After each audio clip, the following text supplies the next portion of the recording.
अच्छा ज़मान, आप जब अपने एलएलएम के लिए पाकिस्तान से चूज़ कर रहे थे कि आपने फ़ॉरेन से करना है, तो यूएस ही क्यों?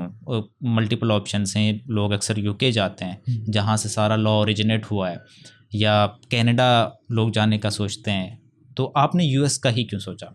अच्छा, इसकी ना बड़ी बेसिकली इंटरेस्टिंग मेरा एक थॉट था। मैंने अप्लाई बहुत यूनिवर्सिटीज़ में किया था, अल्हम्दुलिल्लाह I got accepted in all the universities. मैंने 25 यूनिवर्सिटीज़ में अप्लाई किया था ग्लोबली।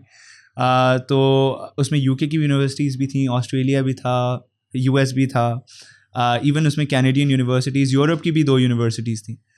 तो अब ये था उसमें कि मैंने सारी जगह अप्लाई करके मैंने कहा था जहाँ जहाँ से मुझे एक्सेप्टेंस आएगी, फिर मैं जब पूरा ऑप्शंस अवेलेबल होंगे then I will choose, put myself in a comfortable position, and that worked out well क्योंकि एक्सेप्टेंसेज आ गई। अब मुझे पता था कि अब I can choose.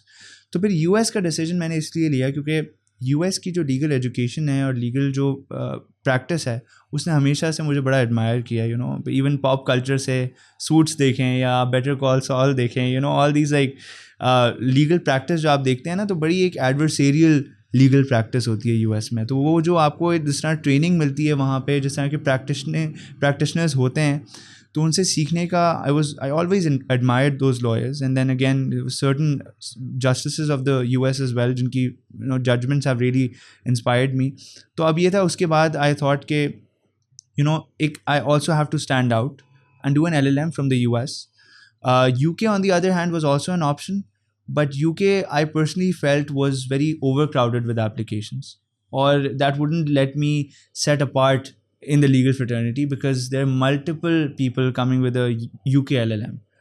So even to stand apart and also to get a different experience, क्योंकि मैंने अपना जो बैचलर्स किया था वो यूनिवर्सिटी ऑफ लंदन से था, तो it was distance learning, but still मुझे यूके के लीगल सिस्टम का एक आइडिया हो गया था। तो मैंने कहा मुझे डाइवर्स करना है अपनी अंडरस्टैंडिंग और एजुकेशन को, I will take a US education for my masters. अच्छा ज़मान, आज की पॉडकास्ट का बेसिक पर्पस आपसे कम्युनिकेटेड भी है, वो बेसिकली ये है कि जो स्टूडेंट्स हैं, जो एस्पिरेंट्स हैं, जो कि यूएस जाना चाहते हैं, उनको बताना कि किस तरह से जा सकते हैं, क्या वहाँ के एक्सपीरियंसेस हैं, बेसिकली आपके एक्सपीरियंस से उनको इनलाइटन करना है। तो सबसे पहले शुरू करते हैं एप्लीकेशन के प्रोसीजर से।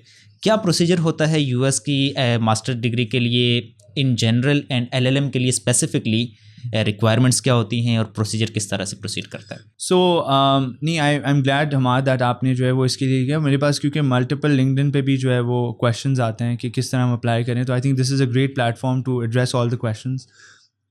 तो देखें, सबसे पहले तो आपको अपनी यूनिवर्सिटी सेलेक्ट करनी होती है, और हर यूनिवर्सिटी का थोड़ा सा डिफरेंट होता है स्ट्रक्चर। बट वहाँ पे ये होता है यूएस में कि ज़्यादातर यूनिवर्सिटीज़ के अपनी एप्लीकेशन पोर्टल्स होते हैं, बट बहुत सारी यूनिवर्सिटीज़ ऐसी हैं जो कि LSAC के थ्रू एप्लीकेशंस एक्सेप्ट करती हैं। LSAC is basically law school admission, एक तरह का एक वो बना हुआ है, सिस्टम बना हुआ है, सेटअप है, प्लेटफॉर्म है, जिसके थ्रू आपकी एप्लीकेशंस जाती हैं। वहाँ पे आप चूज़ करते हैं सारे स्कूल्स को, उनकी रिक्वायरमेंट्स मीट करते हैं, और एक साथ you can send applications to दो स्कूल्स। बट उसका थोड़ा सा पाकिस्तानियों के लिए थोड़ा सा प्रॉब्लमेटिक है वो, इसलिए क्योंकि that requires a lot of investments. कभी कभार से आपको क्रेडेंशियल्स असेंबली सर्विस होती है एक, उसको ख़रीदना पड़ता है, तो थोड़ा सा एक्सपेंसिव हो जाता है प्रोसेस। कितना एक्सपेंसिव? कुछ केसेस में it can take up to $200-300 as well for just the application. सही है, तो इसलिए आपको अपना जब आप चूज़ करें ना, आपको कहाँ अप्लाई करना है, ये चीज़ भी आपको कंसिडर करनी है। तो मेरी जो यूनिवर्सिटीज़ में मैंने अप्लाई किया था, बहुत सारी यूनिवर्सिटीज़ LLM के लिए अपने पोर्टल से एक्सेप्टेंसेस देती हैं। आप पोर्टल पे करें, you as a citizen of Pakistan can also demand for a admission test exemption. सही है, considering the demographic and economic factors of the country आप रिक्वेस्ट कर सकते हैं, तो वो आपको मिल जाती है। उसके बाद एप्लीकेशन आ जाती है जहाँ तक आपकी। तो एप्लीकेशन में वही जो कुछ इंपॉर्टेंट चीज़ें हैं वो ये हैं कि नंबर 1, आपके पास आपकी ट्रांसक्रिप्ट होनी चाहिए। फाइनल ट्रांसक्रिप्ट ना भी हो तो आपके पास आपकी प्रोविजनल ट्रांसक्रिप्ट अवेलेबल हो, जो आप इमीडिएटली अपनी एप्लीकेशन में इंक्लूड कर सकें। उसके बाद आ जाता है आपका पर्सनल स्टेटमेंट।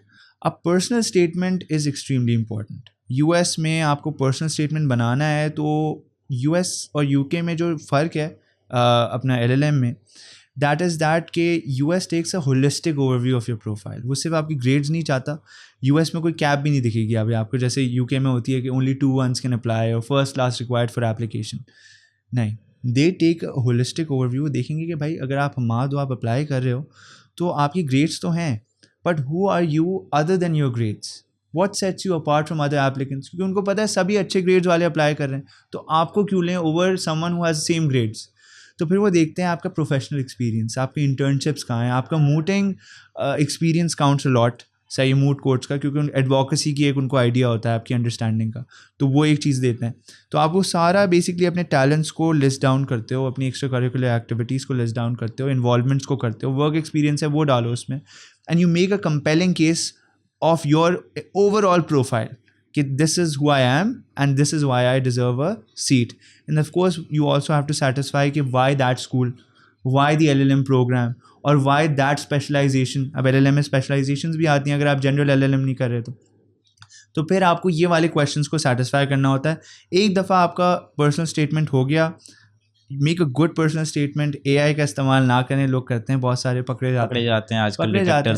AI ChatGPT खुद बता देता है कि आपने ChatGPT मैंने लिखा है तो फिर इट्स नॉट वेरी स्मार्ट ना, स्कूल्स को पता है, टर्निटिन में डालते हैं, रिपोर्ट बना के दे देता है।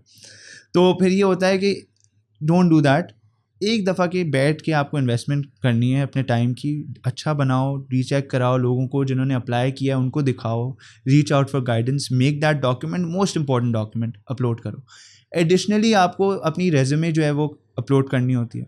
अब आपकी रेज्यूमे जो है, देखें अगर आप रेज्यूमे वो मांग रहे हैं ना, तो अब आपको पता है कि they are expecting something more than your grades and qualification, तो फिर उसमें चीज़ें डालने वाली होनी चाहिए। वर्क एक्सपीरियंस, इंटर्नशिप एक्सपीरियंस, सही है आपकी, उसमें आप इवन अपनी एक्स्ट्रा करिकुलर्स को भी शामिल कर लेते हो। आप उसमें बताते हो आपके कोई अवार्ड्स हैं या कोई एकेडमिक या एक्स्ट्रा करिकुलर अवार्ड्स आपने जीते हैं, रिसर्च पेपर्स, उसका लिंक डालोगे आप, अटैच करोगे, पब्लिकेशंस हैं आपकी कोई, यू गेट दैट। तो तीसरी जो चीज़ है वो है आपके एकेडमिक या प्रोफेशनल रेफरेंसेस। अब रेफरेंसेस जो है ना वो बहुत इंपॉर्टेंट हैं, क्योंकि आपको अगर आपने कोई प्रोफेशनल एक्सपीरियंस है, वैसे तो प्रोफेशनल अगर ना भी हो तो आप एकेडमिक रेफरेंसेस भी कर सकते हैं। एकेडमिक रेफरेंसेस होते क्या हैं? These are recommendation letters from your professors और योर प्रोग्राम मैनेजर्स, जो लीडर्स होते हैं, डीन हो गया आपका, जो आपके बारे में, आपकी एकेडमिक परफॉर्मेंस के बारे में बता सकें।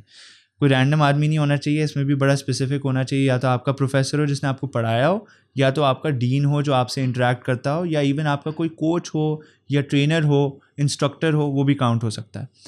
इनसे आप बनवाते हो रिकमेंडेशन लेटर। अब आपको इनके पीछे दौड़ना पड़ता है क्योंकि लोग बिजी होते हैं। ये सबसे ज़्यादा मुश्किल काम है, बहुत मुश्किल है, क्योंकि क्या है कि आप टाइम लेना सबसे एग्जैक्टली अब क्या है, ज़्यादातर प्रैक्टिशनर्स होते हैं, आपको टाइम भी नहीं मिलता है। फिर क्या होता है कि you also have to make sure कि भाई आपके मतलब की चीज़ें भी तो लिखें वो। नहीं, आप एक दो चीज़ें यहाँ पे प्रिवेलिंग है, एक तो आप उनको खुद लिख के देते और वो साइन करते हैं, और एक ये है कि वो खुद लिखते। तो कौन सी बेहतर है और कौन सी नॉर्मली की जाती है? देखें, मैं तो वैसे नॉर्मली जो किया जाता है सबसे बेहतर ये है कि आप खुद लिखें और दें, क्योंकि देखें आपको रिकमेंडेशन लेटर या रेफरेंस में जो है वो कुछ चीज़ें चाहिए होती हैं, आपकी परफॉर्मेंस के बारे में डिस्कशन हो, थोड़ी सी तारीफ़ें भी हों, सही है, तो वो चीज़ें जो है वो, और थोड़ी सी थोड़ा डिटेल्ड भी हो।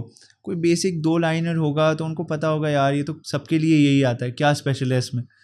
तो इसीलिए आप अपना खुद बनाओ, अच्छा सा क्राफ्ट करो, एंड ट्रस्ट मी वो भी यही कहते हैं। आप किसी के बारे में जाओगे ना, वो भी यही रेकमेंड करेंगे, आप बना के ले आओ, हम साइन कर देंगे, सही है। और वो एथिकली इसके बारे में थोड़े सवालात उठ सकते हैं कि भाई आपने खुद बना के दे दिया। पूरी दुनिया में आई थिंक ऐसा होता है, किसके पास इतना, किस टीचर के पास इतना टाइम है कि पूरी क्लास के लिए वो। एंड पाकिस्तान जैसे मुल्क में जहाँ पे डेडिकेटेड एकेडमिक्स नहीं है, these are practitioners who are balancing education और academia at the same time, तो इनके पास तो टाइम और कम होता है।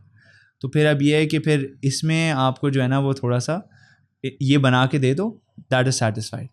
अब अगर आपने प्रोफेशनल एक्सपीरियंस है आपका, तो आप अपने जिसके पास इंटर्नशिप की थी उससे भी एक लेटर निकलवा सकते हो। ज़्यादातर जो है वो आपसे 3 एकेडमिक रेफरेंसेस मांगते हैं, तो 3 में ये है कि 3 में से 2 आप एकेडमिक दे दो और 1 प्रोफेशनल दे दो अगर आपके पास प्रोफेशनल है, वरना तीनों एकेडमिक दे दो। अच्छा, ये जो आपके रेफरीज होते हैं, ये उनको डायरेक्टली उनको ईमेल करना होता है या आप बस साइन ले लेते हैं और वही उसकी? वेरी गुड पॉइंट, ये डिफरेंट होता है हर स्कूल का। तो कुछ स्कूल जो है वो आपको लेटर भी नहीं रिक्वायर करते, कभी कभार खुद फॉर्म भेज देते हैं, और फॉर्म होता है उसमें कभी कभार से थोड़े से मल्टीपल चॉइस ऑप्शंस होते हैं, एंड देन कभी कभार से आपकी डिटेल्स का भी ऑप्शन होता है। या तो वो खुद ही रीच आउट करते हैं, आप बस ईमेल और कांटेक्ट डाल देते हो, वो रेफरीज को खुद रीच आउट करते हैं। अब वो प्रॉब्लमेटिक ज़्यादा होता है थोड़ा, क्योंकि फिर आपको ये भी देखना है कि वो ईमेल खोलें और ईमेल का जवाब दें और टाइमली दें। आप खुद भेज रहे होते हो तो आपको पता होता है, आप मैनेज कर सकते हो। अगर आपको हमारा कंटेंट पसंद आता है तो इसे लाइक करें, दोस्तों के साथ भी शेयर करें, द लीगल फोरम को ज़रूर सब्सक्राइब करें ताकि मज़ीद इसी तरह की इन्फॉर्मेटिव वीडियोज़, पॉडकास्ट क्लिप्स और पॉडकास्ट आप तक पहुँचते रहें।